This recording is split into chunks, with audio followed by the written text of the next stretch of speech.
it's very difficult for me to articulate this. But I'm not really going to talk about myself in the sense that I'm quite happy with being a spiritual being having a human experience. I'm quite happy with that, yet I am becoming increasingly aware that the activities of the human being on this planet are destroying this planet. And it's becoming increasingly more distressing to me how quickly this is occurring. And I would like to ask you, as a spiritual leader, what advice that you can give to us little mortals who actually really like our human experience and have a great time on this planet and are perceiving what could only be described as some very frightening side effects of human behavior. Yes.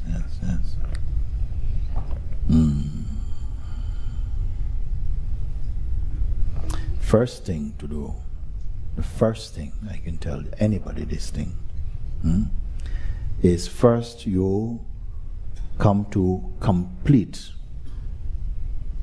knowledge, understanding, experience of who or what you are. This is the first thing. I know something inside is going, yes, I know I've got to do that, but look what's happening.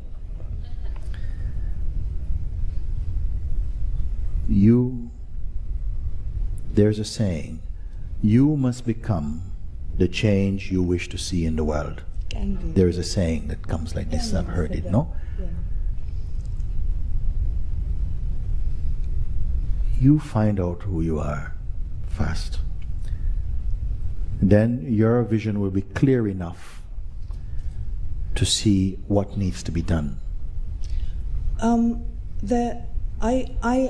fine with who I am. I really am. And the problem that I do have is that we can all discover ourselves and be fine with who we are, be unhappy with who we are, yet the planet simply won't sustain the behavior that we are.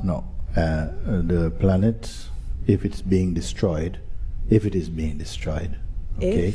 If it is being destroyed, it's not being destroyed by beings who are awake to themselves.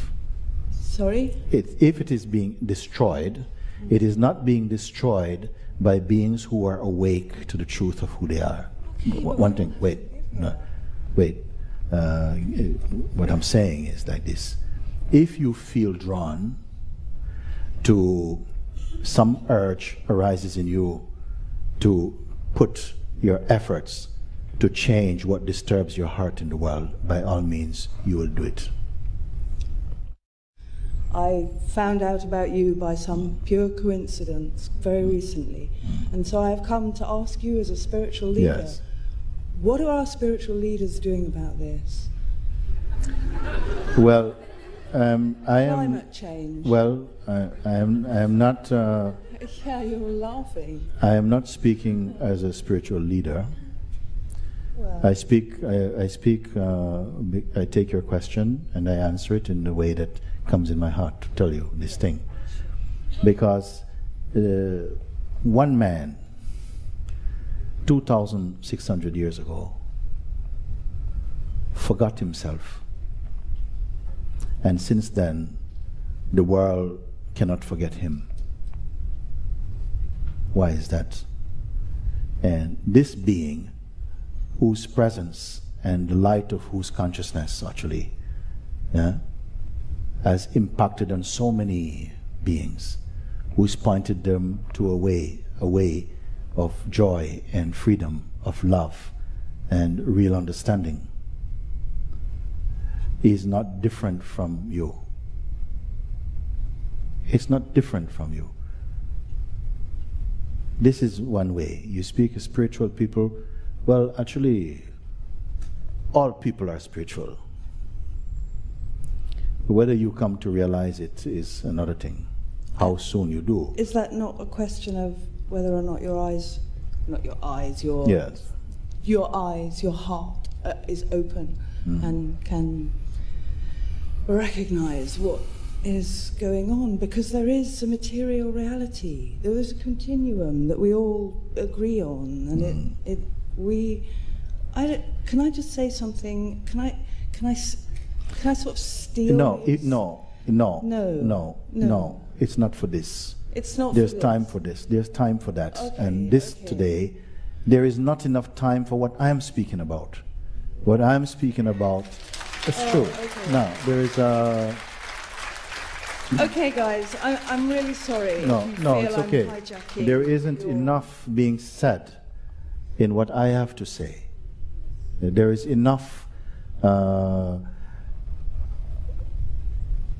not being aware of who we are results in all this carnage, all this cruelty, all this misunderstanding.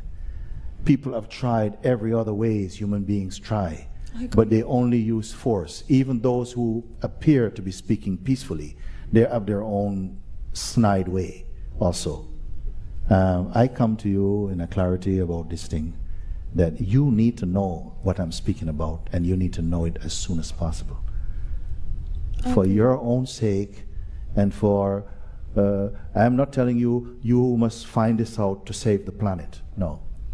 You find this out to discover your eternal being.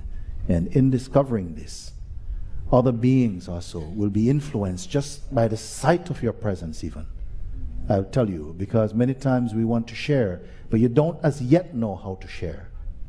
I am sorry, you don't know how to share. Many times we are still manipulating in the name of sharing. So only one who is really awake, they don't even know about sharing. They don't think I am sharing. Their very existence is a gift. Just their very presence is a gift. This is my calling to you about it. I am not walking on a road with any placards about it, because people don't change like that. You can't force and compel. You may educate if the people are open to that. But human beings cannot govern this world even in peace. You cannot do it. They don't know peace as yet. No human being is knowing peace. Only those who have awakened to the truth, they have come to say, listen, here, look at this, look this way. What do you see? What do you experience? No human being is living in peace. Who is living in peace? Who is resting in peace? You have to go to the cemetery to see rest in peace. You cannot see it on the high street, rest in peace. Nobody is doing it.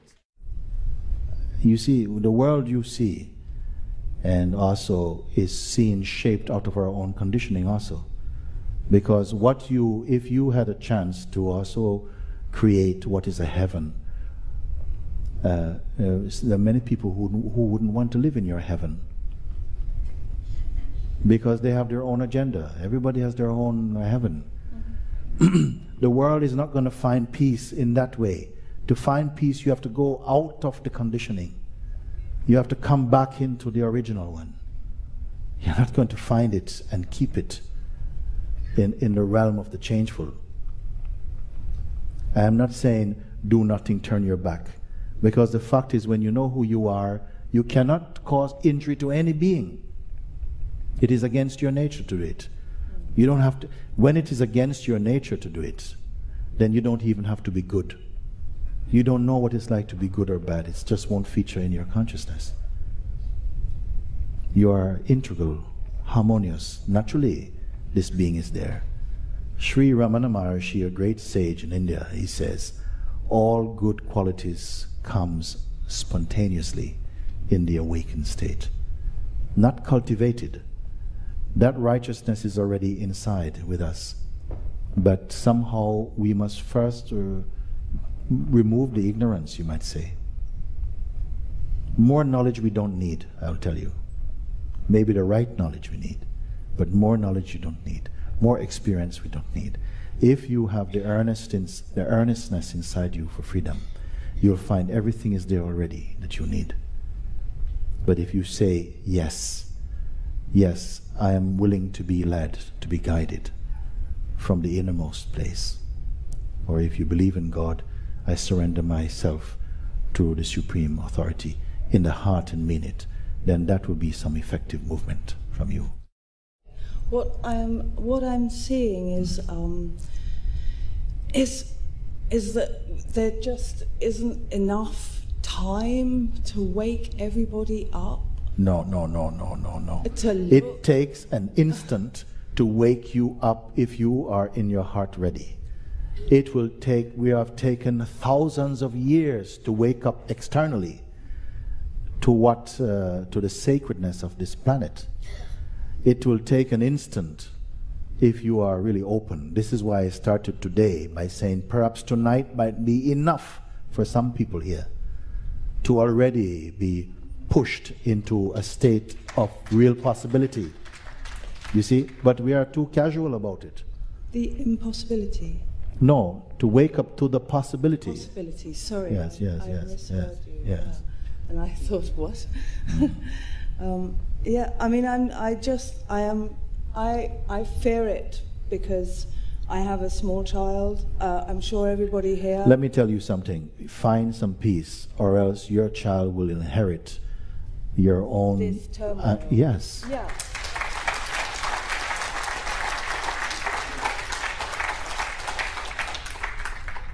Guys, I can see what you're saying, and this is a very recent awakening that I have had in terms of just quite how badly damaged this. Yes. The actual planet, the very fabric. Okay.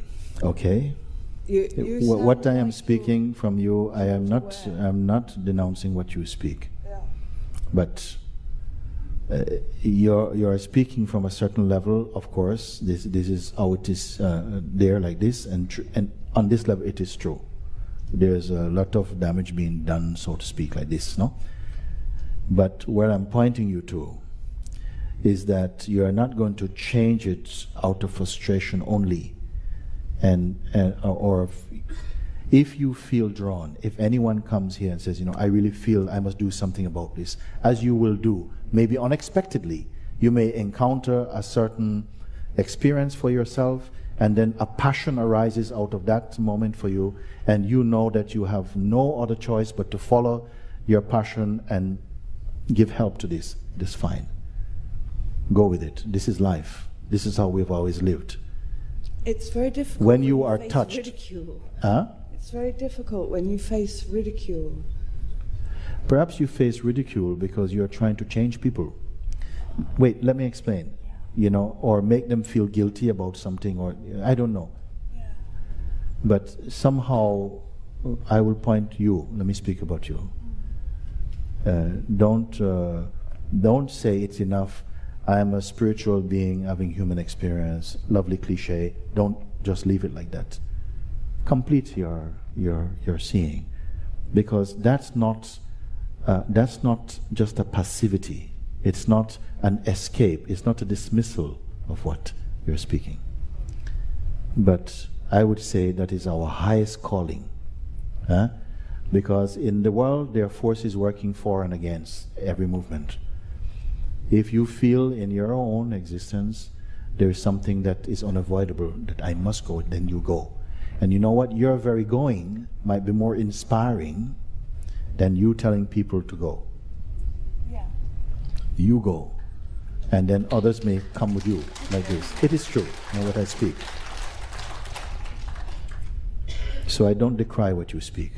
I just call you, make use of this opportunity. I don't see anything more urgent. Sometimes in times of real crisis, in some way, you have to be like a salmon swimming upstream. You may not go in the great wave of where everyone else is going. And the one who discovers the truth is not unlike that. Sometimes you stop. You don't get caught in all the noise of it, but you sit. You have to find out this thing, to come here. Be effective by being here first. That's not running away. It's not running away. It's really returning to that truth. So, This is let's say source, same thing. Then out of that, like Christ say, don't be telling other people your eyes are dirty when your own eyes are dirty. You clean first your own eyes, and then you'll see clearly enough to see what needs to be removed from someone else's eyes, if it is still there, like this. These are basic and fundamental insights, and I don't know if we have the courage or the urge to follow them. But start first with your own self. If your action is an outer action, do it. But if it is an inner action also, you do that, whatever feels right for you. Sometimes it's like this, sometimes like that. That's also the play of existence. I have come here with a singular message, an invitation, and a reminding, a good news about it, that to be free in the most truthful way, it is possible. Because I don't know if people realize that it is possible. Now, if I ask you, name me so many astronauts you can tell me, how many doctors you can say, how many great singers you can say, how many great, I was going to say politician, maybe not good, but how many great, how many awakened ones, then you are going back 2,500 years for some kind of example. Why not now? Why are you not great? Not great in the sense I am great. Not this I am great, but to discover your greatness. Satsang is for this. Not to make you super egos, but really to dispel that the terror that comes through not knowing the truth of who we are. There cannot be a peace externally if you are not in peace.